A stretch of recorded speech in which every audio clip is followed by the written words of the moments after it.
Welcome back to Reflect Politics. My name is Brendan Plank. Texas is having quite the day. I already made a video on Jasmine Crockett making a fool out of Marjorie Taylor Greene during her own hearing on the Elon Musk Doge team inside the Treasury Department. And at that same hearing, Greg Casar, another representative from Texas, had a really interesting 5 minutes in which he used it to clearly lay out what Elon Musk has done and what he's doing inside the Treasury Department. That includes firing the inspectors general who were supposed to be providing oversight of his companies, and now he has his hands in the cookie jar of the American government. So if you maybe know someone who isn't quite familiar with what Elon Musk is doing, this video is the perfect video to send them. This subcommittee is supposedly about looking into waste, fraud, and abuse.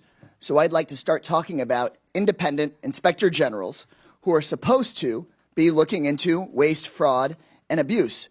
Mr. Talcove, do you know how many inspector generals at agencies that were investigating Elon Musk's companies have been fired by the Trump-Musk administration? No. It is 5. Ms. Royal, the inspector general of the Department of Labor had 17 open investigations into Tesla and SpaceX. Do you know what the Trump-Musk administration did to that inspector general? No. They fired him, and I think y'all know. Mr. Whitson, the Inspector General of the Department of Transportation was investigating Tesla. Do you know what the Trump-Musk administration did to that Inspector General? No. They were fired.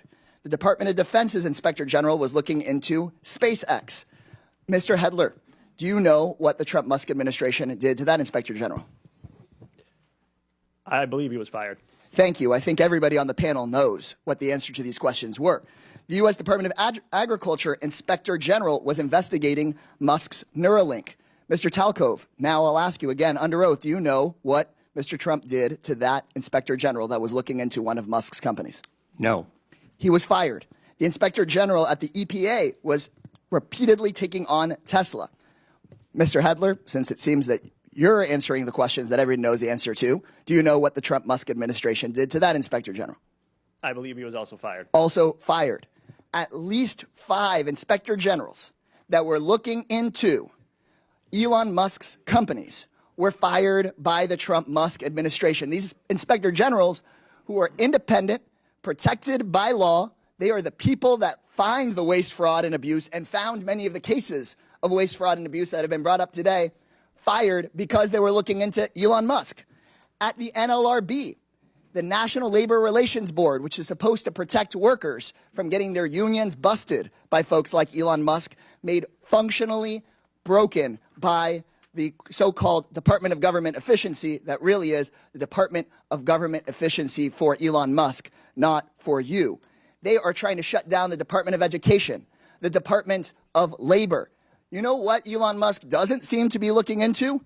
His own contracts. Again, I'll ask you, Mr. Talcove, do you know how much money a day Mr. Musk will receive from the federal government for his contracts?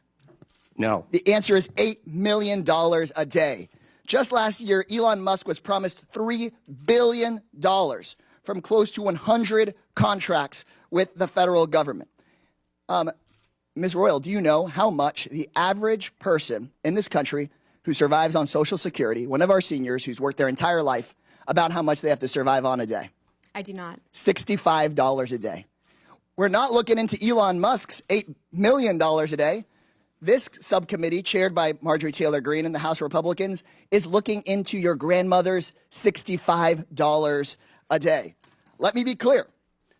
I think we would all support taxpayer savings, look into money we might needlessly send to billionaires and big corporations, find taxpayer savings, and send it back to your hardworking family. But instead, what House Republicans and the Trump-Musk administration want to do is they want to look into your kids' lunch money, your kids' teacher's salary, into your grandparents' Social Security. They want to take that money and give it out in billionaire tax cuts, and they're talking about that in committee tomorrow, in Budget Committee tomorrow. They just released their plan. So let me be clear. When Republicans talk about government efficiency in this Congress, they're not looking into billionaires who don't pay their taxes. They're not looking into billionaires who get rich off of government contracts. They're not looking into Elon Musk firing watchdogs who are supposed to keep him accountable. They're looking at cutting your public schools. They're going straight for your Social Security. They're coming straight for cancer research. They're coming straight for the Department of Education. They're not looking at big tech. They're not looking at big pharma because those people fund their campaigns.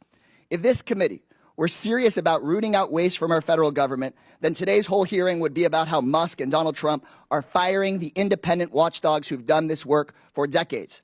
Instead, my Republican colleagues' actual goal on this committee is to distract from Trump and from Musk's corrupt war on accountability. This will not be a subcommittee dedicated to making government efficient for everyday people. It's about helping Elon Musk and Donald Trump be as efficient as possible in robbing our government and handing out our government services to the rich. So this seems that this subcommittee is just The going gentleman's to be like time the is agency it's named expired. after. The gentleman's a sham, time is expired. a total sham. The American people are $36 trillion in debt. It certainly seems reasonable that someone has been fired. I now recognize the gentleman from Tennessee. You're going to put us Mr. further in debt Burchett. with your billionaire You're tax not cuts. recognized. Mr. Burchett, you're recognized for 5 minutes. That summarization of Elon Musk by Greg Casar there is as good as it gets. The guy is making $8 million a day in federal government contracts, while grandma and grandpa are relying on the average $65 a day in Social Security and their Medicaid benefits. Two things Republicans want to take an axe to. You have Elon Musk, who is building rocket ships, essentially a child in a grown man's body, building rocket ships, getting these massive contracts, and leaving the most vulnerable among us and their social programs on the chopping block. Not even really on the chopping block, because we don't even know what he's doing inside the Treasury Department. And he says, oh, well, you can trust me because I'm posting everything to X, which is completely absurd that we're just supposed to take him for his word after he's fired all of these inspectors general who were supposed to be providing oversight of his companies. I mean, that's just kind of the Republican game here. It's the reverse Robin Hood, I call it. It's take from the poor and give to the rich. Donald Trump is rich himself. He doesn't give a damn about any of these mega voters. He doesn't give a damn about anybody else. It's all about enriching himself, enriching the billionaire buddies that he has. But I want to know what your thoughts are on Greg Casar's speech here. Let me know your reflections down in the comments below, and subscribe to Reflect Politics if you haven't already, so that you get my future videos about Elon Musk and his attempted coup inside the Treasury Department delivered straight to you. My name, again, is Brendan Plank. Thanks for watching. I'll see you in the next video.